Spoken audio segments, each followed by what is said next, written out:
Nagpahayag ng panghihinayang at pagkadismaya ang aktor na si Piolo Pascual hinggil sa mga umuugong na isyu ng katiwalian sa pamahalaan, partikular na sa umano'y maling paggamit ng pera ng taong bayan. Bilang isa sa mga nangungunang taxpayer sa bansa, inamin ni Piolo na nakakapanlumo makita na ang pinaghihirapang buwis ng mga mamamayan ay nauuwi lamang umano sa luho at paglalakbay ng iilan. I'm praying about it na sana mapanagot talaga yung dapat managot para naman magkaroon tayo ng confidence sa gobyerno natin at sa bansa natin. It's all about the Philippines. Sana lang magkaroon tayo ng awareness, pahayag ni Piolo sa panayam ng media. Biro pa ng aktor, mayroon pa siyang back tax na kailangang bayaran, ngunit nakakabahala umano na tila napupunta lang ito sa mga hindi makatarungang paggastos. Parang pambili lang naman nila ng luxury, pangbiyahe lang naman nila.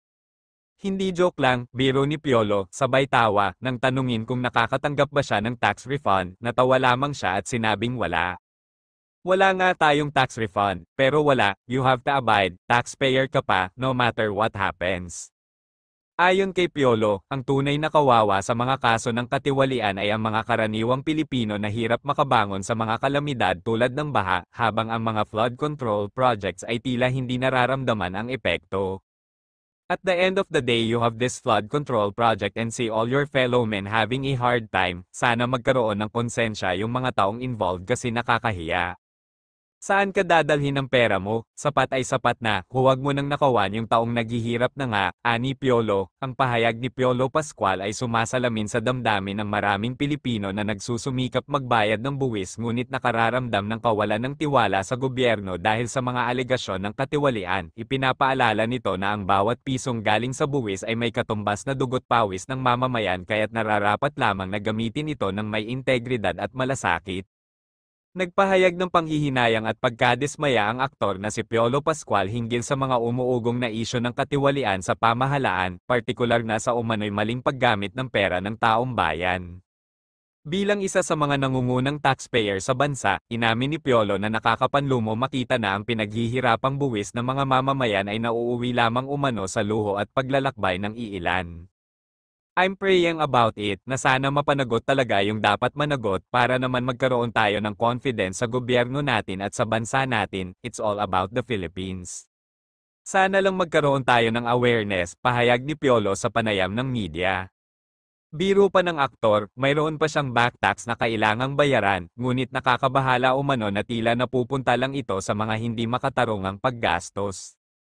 Parang pambili lang naman nila ng luxury, pangbiyahe lang naman nila.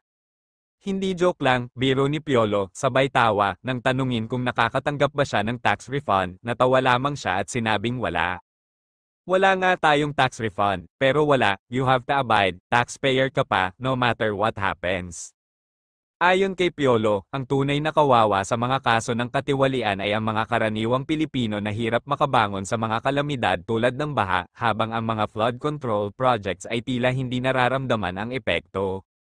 At the end of the day you have this flood control project and see all your fellow men having a hard time, sana magkaroon ng konsensya yung mga taong involved kasi nakakahiya. Saan ka dadalhin ng pera mo? Sapat ay sapat na, huwag mo nang nakawan yung taong naghihirap na nga, ani Piolo. Ang pahayag ni Piolo Pascual ay sumasalamin sa damdamin ng maraming Pilipino na nagsusumikap magbayad ng buwis ngunit nakararamdam ng kawalan ng tiwala sa gobyerno dahil sa mga alegasyon ng katiwalian. Ipinapaalala nito na ang bawat pisong galing sa buwis ay may katumbas na dugot pawis ng mamamayan kaya't nararapat lamang na gamitin ito ng may integridad at malasakit.